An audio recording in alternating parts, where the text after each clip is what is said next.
Saya akan membaca beberapa ayat di dalam Alkitab. Yang pertama saya akan membaca dari 2 Timotius pasal yang pertama. 2 Timotius pasal yang pertama ayat yang kelima. Saya akan bacakan ayat ini. 2 Timotius pasal pertama ayat yang kelima. Sebab aku teringat akan imanmu yang tulus ikhlas, yaitu iman yang pertama-tama hidup dalam nenekmu Lois dan di dalam ibumu Eunike, dan yang aku yakin hidup juga di dalam dirimu. Bagian kedua saya akan membaca di dalam Kejadian pasal yang ketiga. Kejadian pasal yang ketiga di ayat yang ke-20. Manusia itu memberi nama Hawa kepada istrinya, sebab dialah yang menjadi ibu semua yang hidup. Saudara sekalian, Kejadian pasal yang ketiga, ayat yang ke-20, ini pertama kali kata ibu muncul di dalam seluruh Alkitab. Kata ibu pertama kali muncul ditujukan kepada Hawa, lalu dikasih keterangan yang sangat indah di ayat 20 tadi. Dialah yang menjadi ibu semua yang hidup. Di sini kita lihat peranan wanita sangat penting sejak di dalam kitab Kejadian. Tuhan menyatakan bahwa semua yang hidup akan berasal dari seorang wanita. Apakah pria tidak penting? Pria sangat penting. Tetapi wanita sama pria, Tuhan pakainya berbeda. Laki-laki Tuhan pakai untuk wilayah laki-laki, untuk mencari nafkah, untuk melakukan pekerjaan yang berat, untuk melakukan segala sesuatu yang berhubungan dengan bahaya-bahaya di luar. Tetapi ibu, Tuhan cipta berbeda.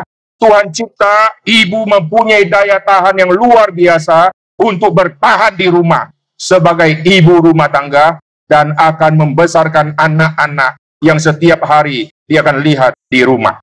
Sedangkan ayah berjuangnya di luar, mencari nafkah, dari pagi sudah keluar rumah. Ibu pagi keluar rumah, kalau pergi ke pasar, dia pergi belanja, habis itu pulang, lalu dia harus masak, dan harus menjaga anak, membesarkan anak, didik si anak, sampai akhirnya bisa bicara, sampai akhirnya bisa sekolah, ibu yang banyak antar anak ke sekolah. Kita melihat di dalam Alkitab, peranan wanita sangat penting. Kebudayaan Yahudi mempunyai kelemahan yang sangat besar, karena mereka salah menangkap seluruh penciptaan. Mereka merasa, lihat, orang pertama yang Tuhan cipta adalah Adam, laki-laki. Lalu lihat, nabi-nabi mayoritas Tuhan pakai laki-laki. Lihat, penulis-penulis Alkitab, mayoritas laki-laki. Lihat, kami adalah bangsa Yahudi yang terpilih. Seluruh Yahudi muncul dari keturunan Abraham. Abraham, laki-laki. Lalu dari Yakub, Yakub laki-laki. Abraham, Ishak, Yakub, tiga-tiganya laki-laki. Lalu 12 anak laki-laki Yakub yang akan menghasilkan bangsa Israel, laki-laki lagi. Akhirnya orang Yahudi salah menangkap bahwa manusia dicipta oleh Tuhan mempunyai derajat yang berbeda, laki-laki lebih tinggi dan wanita lebih rendah. Akhirnya tugas dari seorang laki-laki dan peranan laki-laki di dalam Alkitab itu sangat ditekankan. Karena kebudayaan Yahudi sangat menekankan laki-laki. Tetapi apakah Tuhan setuju dengan konsep Yahudi yang memperlakukan laki-laki melampaui wanita? Alkitab katakan tidak. Karena Injil Tuhan tiba kepada laki-laki, Injil Tuhan juga tiba kepada perempuan. Tuhan bisa memakai seorang nabi, baik laki-laki, Tuhan juga bisa memakai nabiya. Tuhan bisa memakai hakim yang laki-laki, Tuhan juga bisa memakai Deborah yang perempuan. Lalu yang rasul, Tuhan pakai semuanya 12 rasul, laki-laki. Tapi istilah rasul juga berarti utusan. Dan untuk 12 rasul, semuanya laki-laki, tapi untuk rasul yang artinya utusan, itu Tuhan pakai semua kalangan. Lalu kita lihat di dalam Alkitab, Tuhan setuju atau tidak konsep orang Yahudi yang memperlakukan laki-laki melampaui wanita. Salah satu ayat yang sangat penting adalah di dalam 2 Timotius pasal 1 ayat ke-5 yang tadi kita baca itu. Yaitu, aku teringat akan imanmu yang tulus ikhlas. yang turun dari nenekmu, lalu dari ibumu, lalu turun ke kamu. Ini pertama kali di dalam seluruh Alkitab. 3 generasi, nenek, ibu, dan anak. Dan 3 generasi ini disebut, ini mirip seperti Abraham, Ishak, dan Yakub. Abraham, Ishak, dan Yakub itu diterima oleh seluruh orang Yahudi. Karena kebanggaan orang Yahudi kepada 3 tokoh ini, Abraham, Ishak, dan Yakub. Lalu bagaimana dengan Sarah? Lalu bagaimana dengan Ribka? Bagaimana dengan Rahel? Itu seolah-olah diabaikan. Sampai kepada perjanjian baru, Tuhan memakai Paulus untuk memunculkan peranan wanita yang sangat penting, yang sudah diabaikan seluruh kebudayaan Yahudi. Aku teringat akan imanmu yang tulus ikhlas, yang pertama-tama muncul di dalam nenekmu, yaitu Lois, lalu turun kepada ibumu, yaitu Eunike. Lihat, ini satu hal yang sangat penting yang Alkitab mau sodorkan. Peranan pendidikan iman turun dari wanita. Bukankah ayah harus menurunkan rahasia iman yang benar kepada anak? Jawabannya iya. Tetapi banyak rahasia iman ayah sudah tidak turunkan. Ayah sibuk kerja, pagi pergi, lalu sore keluar, malam sudah capek. Sedangkan ibu punya waktu jauh lebih banyak di rumah. Maka kalau ibu-ibu bisa menggunakan waktu dengan bijaksana, ibu-ibu akan mempunyai pengertian firman, akan jauh lebih limpah dibandingkan laki-laki. Laki-laki kalau sudah kerja, dia tidak bisa melihat rekaman, tidak bisa lagi mendengarkan MP3, tapi ibu di rumah sambil masak, dia bisa buka semua khotbah-khotbah. Lalu sambil tidurkan anak dengan ayunan yang digoyang-goyang, ibu bisa sambil baca Alkitab. Kita kalau di kantor yang kerja, tidak bisa sambil ketik komputer, sambil merenungkan firman. Langsung salah ketik, saudara. Lalu bos lewat, dia lihat, apa ini? Kalau kerja, kerja. Tidak boleh baca koran, tidak boleh baca Alkitab. Nanti kalau istirahat, silakan baca. Kalau kerja, murni kerja. Tapi ibu bisa. Ibu bisa cuci baju sambil dengar headphone, lalu dengarkan khotbah. Maka banyak ibu-ibu sebetulnya mempunyai kesempatan belajar firman jauh lebih banyak. Tapi banyak ibu-ibu gunakan waktu luang justru untuk nonton sinetron, justru untuk gosip, justru untuk dengar lagu-lagu yang tidak bermutu. Akhirnya kesempatan yang Tuhan berikan akhirnya hilang, dan anak semakin besar, semakin besar, semakin besar. Akhirnya fondasi tidak ditanam kepada anak, sehingga anak waktu remaja mulai berontak kepada mama, dan mama kaget. Saya tidak pernah mendidik anakku rusak kayak begini. Mengapa sekarang dia durhaka kayak begini? Itu salah dari keluarga yang tidak turunkan iman semenjak anak itu masih kecil.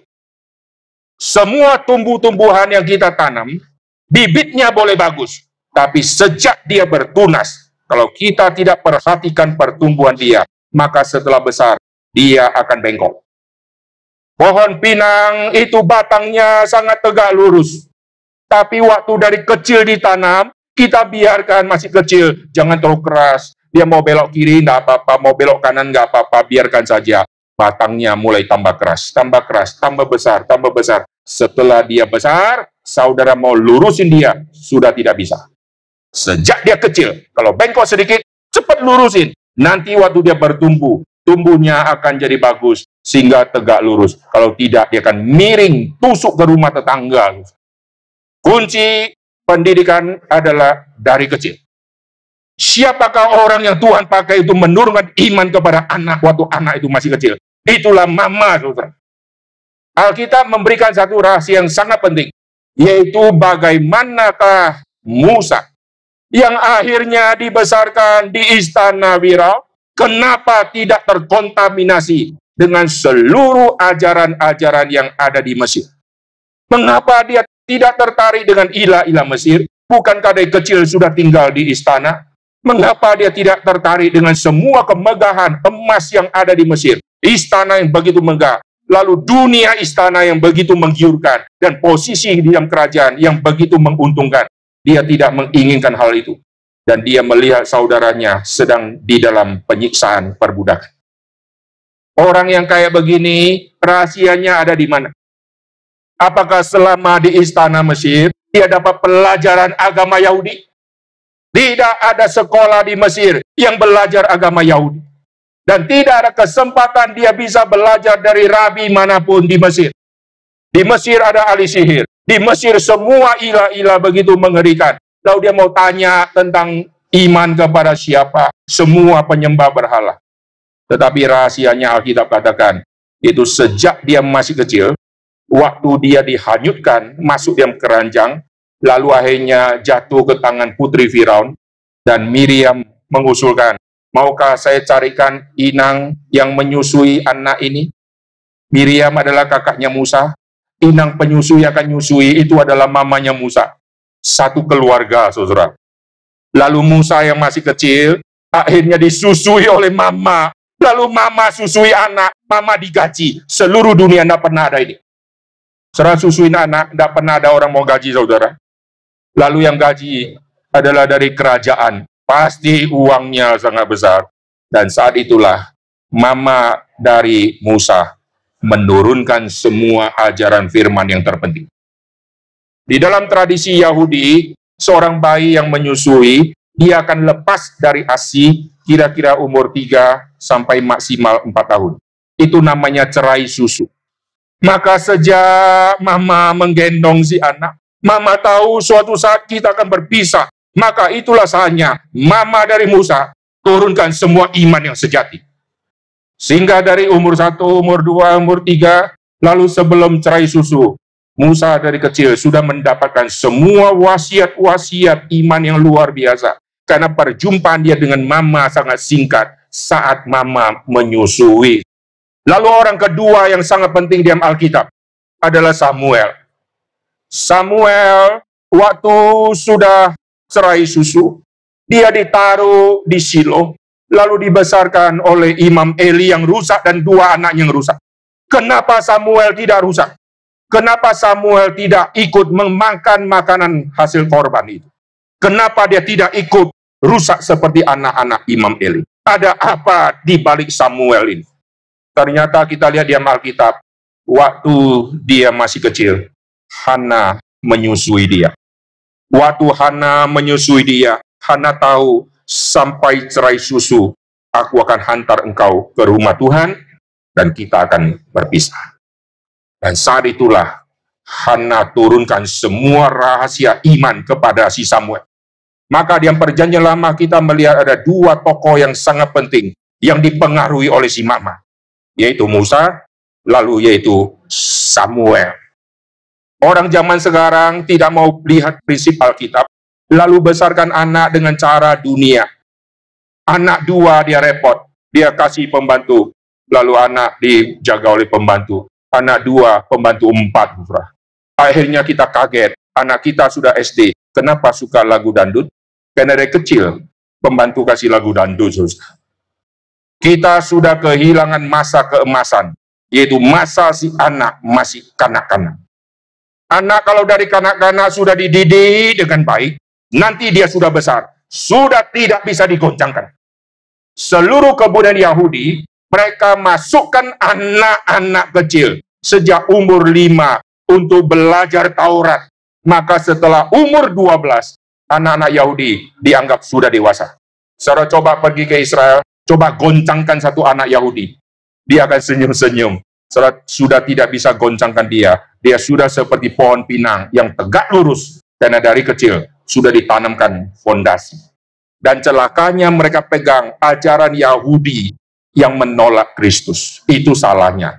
Coba kalau mereka dari kecil sudah belajar tentang iman kekristenan. Setelah dia besar seperti sekarang. Wah, dia punya iman yang kokohnya luar biasa.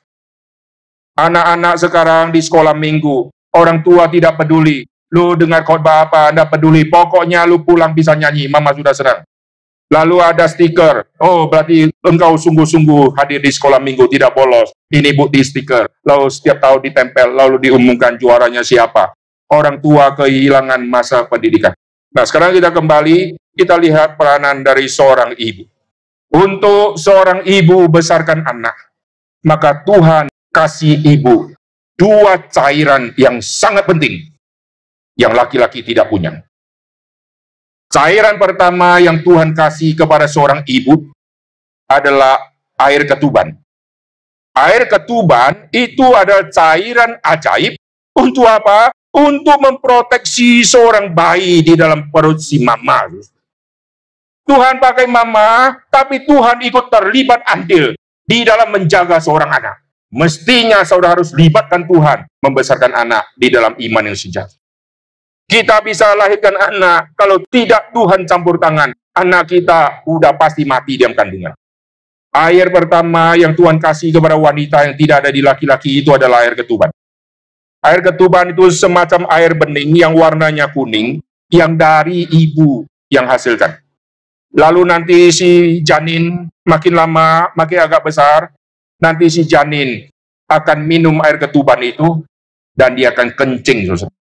Dan air ketuban itu campuran dari kencing dari si bayi. Dan nanti dia minum lagi, dia kencing lagi. Heran, tidak sakit perut, saudara.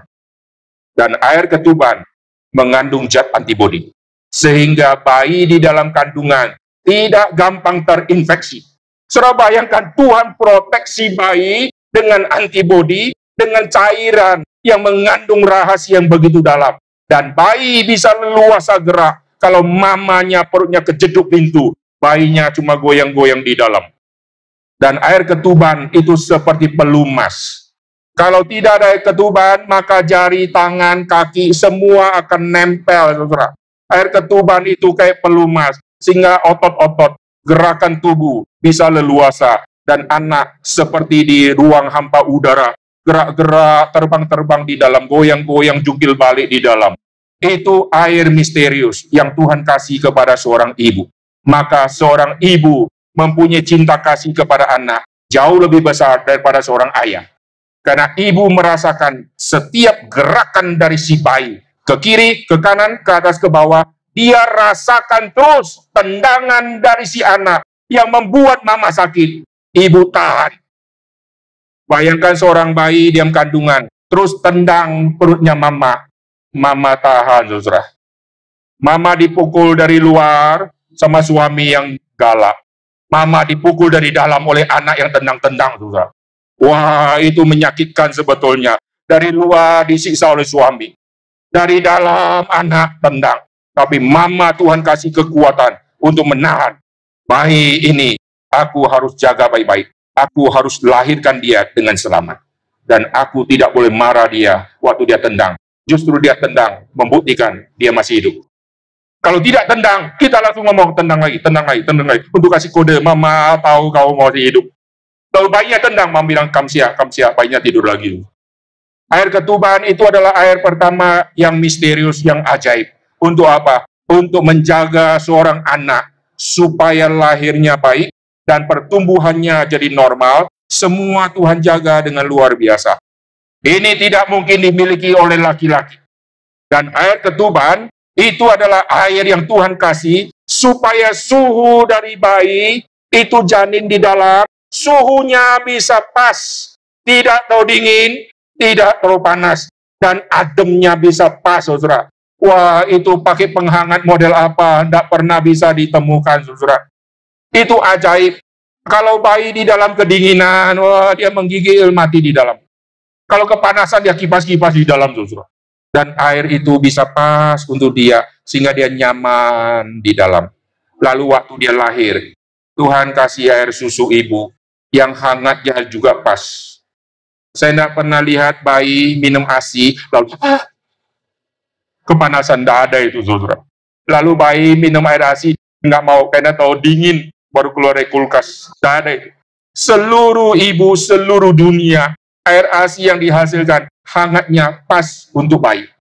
Tidak peduli ibu ini pengkhianat, ibu ini orang jahat, ibu ini pembunuh, atau ibu ini alim ulama. Ini semua ibu hasilkan air susu yang hangatnya sama untuk bayi. Tuhan sangat sayang ibu. Tuhan sangat sayang anak-anak. Amin. Sampai si anak mulai belajar jalan. Heran, ada jeruk yang Tuhan cipta untuk bayi lagi, saudara. Maka disebut jeruk baby. Jeruk itu kalau bayinya makan atau minum itu tidak kena emahnya. Heran, saudara. Tuhan begitu sayang sama umat manusia. Dan Tuhan pakai mama untuk menyatakan cinta kasih dari Tuhan. Maka kalau mama sudah tidak jalankan tugas yang ajaib itu, yaitu cinta kasih Tuhan yang harus diturunkan kepada anak melalui mama, maka masa depan si anak akan suram. Kita bersyukur tadi dengar dari kesaksian, bagaimana almarhumah sudah menjadi teladan untuk anak-anak. Aku teringat akan imanmu yang tulus ikhlas, yang turun dari Lois, lalu Eunike, lalu kepada Timotius. Ini jalur iman yang pertama kali disebut turun dari jalur wanita. Selama ini selalu dari Abraham, lalu dari Isa, lalu dari Yakub. Tapi kali ini dari seorang perempuan. Dari nenek turun ke mama, lalu turun ke Timotius. Ini hal yang sangat menarik. Lalu saya akan simpulkan semua khotbah ini. Setiap kali saya khotbah di perkabungan, hati saya berkobar-kobar, saudara. Seumur hidup saya paling senang khotbah di kebaktian perkabungan. Saya kalau khotbah di pernikahan, tidak tertarik. Tapi kebaktian perkabungan, saya senang sekali. Satu-satunya tempat selain gereja, dan bahkan melampaui gereja, itulah rumah duka. Hanya di rumah duka, Injil dikhotbahkan setiap bulan, berapa ratus kali, dan tidak terhitung. Coba saudara nongkrong di Aji Jasa, dari tanggal 1 sampai tanggal 31, keliling setiap hari. Kebaktian-kebaktian dilakukan, dengar khotbah dari orang Kristen, dengar khotbah dari Katolika, orang percaya yang khotbah, coba dengar. Semua kristalisasi tentang Injil. Gereja sudah tidak khotbahkan Injil, maka Tuhan senang rumah duka, saudara. Di rumah duka semua kristalisasi hidup dan mati, lalu jangka waktu manusia di dalam dunia apa yang kau akan lakukan, kelak kau akan mati. Semua tema tentang mati, mati, mati, mati. Habis itu mau kemana? Habis itu mau kemana? Juru selamat, siapa yang kau pegang? Kita kembali ke sini, peranan dari seorang wanita. Lalu kalau wanita Tuhan pakai untuk menurunkan iman, bagaimana dengan peranan laki-laki? Laki-laki harus mensupport seorang wanita. Laki-laki harus mendukung seorang wanita. Untuk wanita ini, bukan hanya dia bisa turunkan semua pengertian iman, tetapi wanita ini juga harus bertumbuh di dalam iman. Banyak orang sampaikan firman, sendiri sampaikan, sendiri kering secara rohani. Ibu-ibu kalau sampaikan firman, sama laki-laki sampaikan firman, pasti ada bedanya. Laki-laki kalau sampaikan firman, kadang-kadang belum menjiwai. Tapi wanita kalau sampaikan firman, dia menjiwai, keluar dari keringat dan tetesan air mata, betapa susahnya membesarkan anak. Lalu waktu dia bicara sesuatu tentang firman, dia menjiwainya luar biasa. Sedangkan laki-laki kadang-kadang kurang menjiwai, saudara. Tapi teorinya hebat-hebat. Nah, saya tidak menghina laki-laki ya. Wanita kalau bicara dari hati ke hati kepada anak, anak langsung ada kontak secara batin. Tapi kalau ayah bicara, tidak kontak, saudara. Maka waktu anak kecil, waktu jatuh, dia panggilnya pasti mamanya, bukan papanya. Maka muncul istilah, adu mak. Kenapa tidak adu pak? Begitu adu pak, papa tempeleng dia lagi. Saudara. Begitu adu mak, mama datang ada apa? Kasih betadin gitu ya. Kalau mama pun marah, habis marah mama obati. Jangan kau gitu lagi. Nggak ada adu pak. Dari kecil saya dengarnya adu mak, susah. Sekarang kita kembali peranan dari nenek Timotius. Ini sangat penting. Lalu sampai waktunya tiba, Tuhan memakai Paulus yang adalah hamba Tuhan, mendewasakan rohani dari Timotius. Tapi sebelum hamba Tuhan bertemu dengan Timotius, peranan dari keluarga, peranan dari mama, itu sangat penting. Maka saya percaya apa yang dikerjakan oleh almarhumah, sudah dia lakukan selama dia masih hidup, sehingga anak-anak bertumbuh di dalam iman yang benar. Lalu setelah anak-anak dewasa, anak-anak ketemu hamba Tuhan, ketemu gereja, di mana mereka didewasakan lebih lanjut. Tapi sebelum gereja memanen semua ini, orang tua yang berjerih lelah, di rumah seperti guru sekolah minggu, yang ajarin dia baca, yang ajarin dia tulis prakarya, lukis-lukis, yang ajarin bagaimana nyanyi, yang suapin dia, wah luar biasa, sampai anak ini akhirnya besar. Oleh sebab itu berbahagialah setiap orang yang kembali mengingat peranan dari ibu dan peranan dari ayah. Amin. Jangan melupakan ayah dan ibu. Terakhir, di dalam tradisi Yahudi, kalau ada keluarga yang berkabung, Maka kalau ada ayah atau ibu yang meninggal, mereka akan berkabung jauh lebih lama. Sebagai respon dari mereka, maka hari perkabungan harus ditambah. Orang Yahudi kalau sudah kuburkan mayat, lalu mereka akan berkabung 7 hari. Di rumah mereka akan siapkan satu ruangan khusus untuk mereka duduk diam dan berkabung di situ. Kalau rumah mereka ada tingkat, mereka akan duduk di lantai yang paling bawah, lalu berkabung. Cermin mereka tutupi dengan kain untuk menyatakan mereka sedang berkabung. Dan 7 hari itu adalah 7 hari seluruh jemaat bisa hadir dan dikasih jamnya untuk datang menghibur. Datang bukan banyak cerita, tapi datang ikut duduk. Ikut diam, seperti temannya Ayub. Duduk diam, tidak berkata-kata.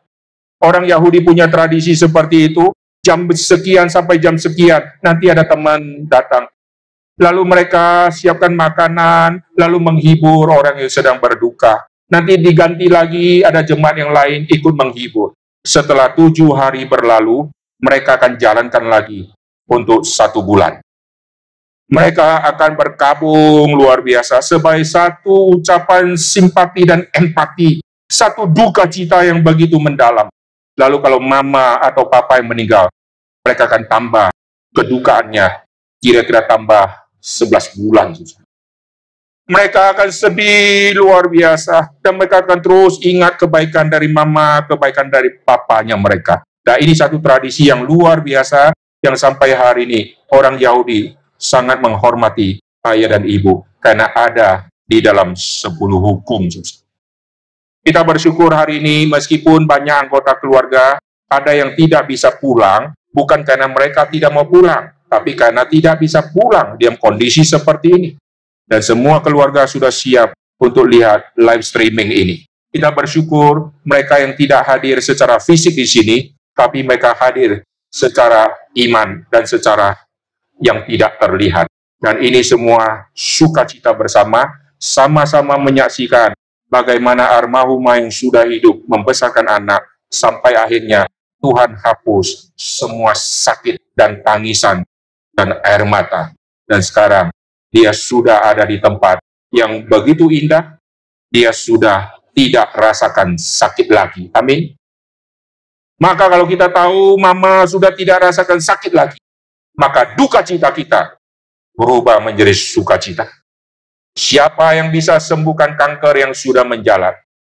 Dokter kalau sudah semua angkat tangan, maka kematian itu adalah sukacita yang akan menghentikan semua sakit.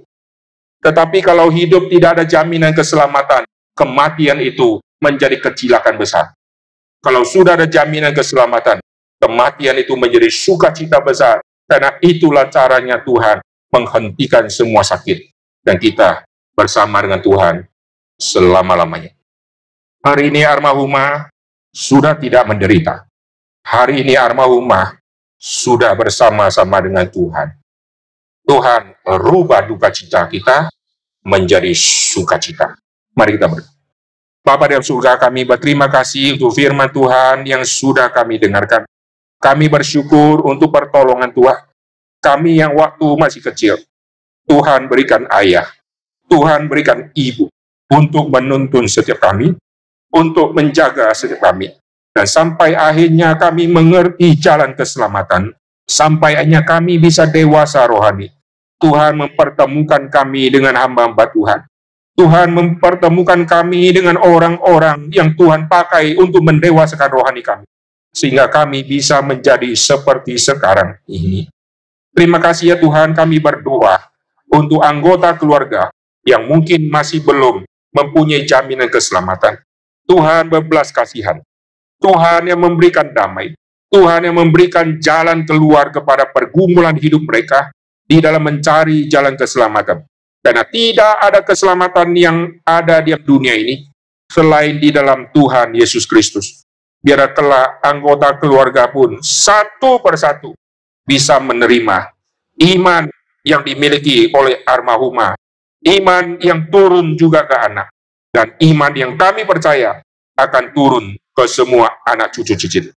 Dengar doa kami ya Tuhan, dalam nama Tuhan Yesus kami berdoa. Amin.